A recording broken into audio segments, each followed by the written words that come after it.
En 1880 y 1916, el gobierno nacional y la política argentina estuvieron dominados por un grupo de personas que mantenían estrechos lazos con los sectores de mayor poder económico y gozaban de gran prestigio social.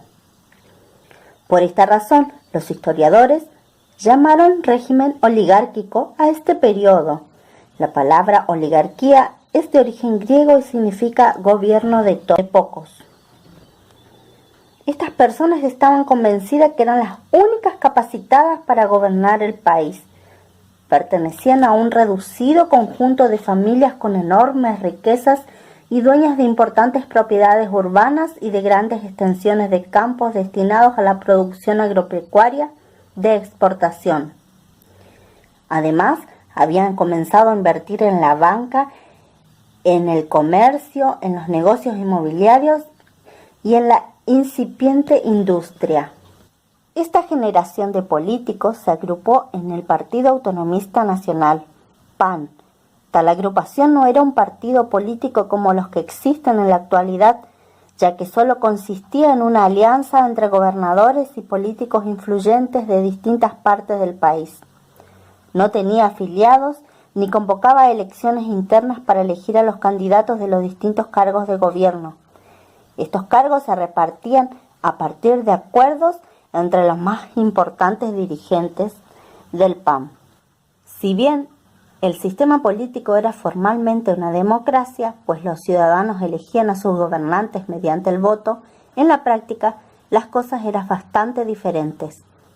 La mayoría de los inmigrantes, un porcentaje de los habitantes del país, no se nacionalizaban, es decir, no eran ciudadanos, y por ese motivo no podían votar.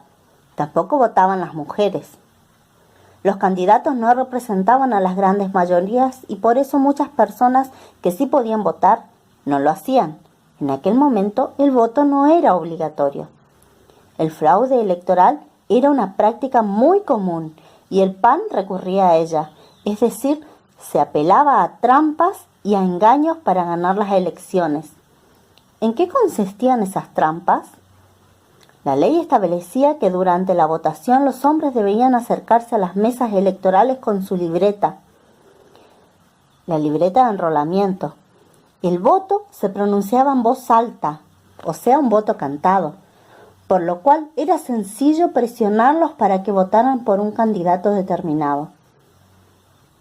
Por eso, el PAN contaba con caudillos políticos que se encargaban de recolectar las libretas de los votantes a quienes convencían de que eligieran a sus candidatos a cambio de algún favor o trabajo. También permitían que una misma persona votara varias veces e impedían que lo hicieran aquellas personas que deseaban votar por candidatos opositores. Si alguna provincia resultaba electo algún opositor, el gobierno nacional podría sustituir al funcionario mediante una intervención federal, que es la facultad que la Constitución Nacional le da al presidente para reemplazar a las autoridades de la provincia si la consideran peligro. Mediante estas prácticas, el PAN se aseguraba que el control de poder y la renovación de cargos.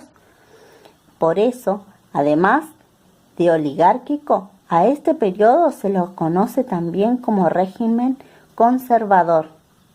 Conservador es un gobierno que busca mantener el orden político y social sin modificarlos. El primer gobierno oligárquico fue el del presidente Julio Argentino Roca, quien tenía un gran prestigio por haber liderado una campaña militar en las tierras del sur habitadas por pueblos indígenas. Esto le permitió tener el apoyo de todos los mandatarios provinciales y los grupos dirigentes del interior agrupados en el PAN. Ejerció la presidencia por segunda vez en 1898 y en 1904. Las tierras obtenidas tras las campañas sobre los pueblos originarios se incorporaron al Estado argentino como territorios nacionales, que dependían del Poder Ejecutivo Nacional. Durante ese periodo también se dictaron leyes que ayudaron a fortalecer el poder del Estado, como la Ley del Registro Civil y la Ley de Educación Común. La ley del registro civil estableció que los nacimientos y las defunciones debían ser inscriptos por el Estado. Antes, el único registro de personas lo llevaba la Iglesia Católica. A su vez, la ley de enseñanza primaria debía ser obligatoria, gratuita y laica, es decir, no religiosa, para todos los niños de 6 a 14 años en las escuelas públicas. Los principales objetivos de esta ley eran difundir la educación y lograr que los hijos de los inmigrantes se sintieran argentinos. Por eso en las escuelas se les enseñaban a hablar y escribir en español y se le transmitía la historia y la geografía argentina. Empezaban a realizar actos escolares, ceremonias públicas para generar el respeto por los próceres y los símbolos patrios. Ambas leyes fueron muy cuestionadas por la Iglesia Católica, porque ya no podía intervenir en cuestiones que tenían que ver con la sociedad civil y la educación.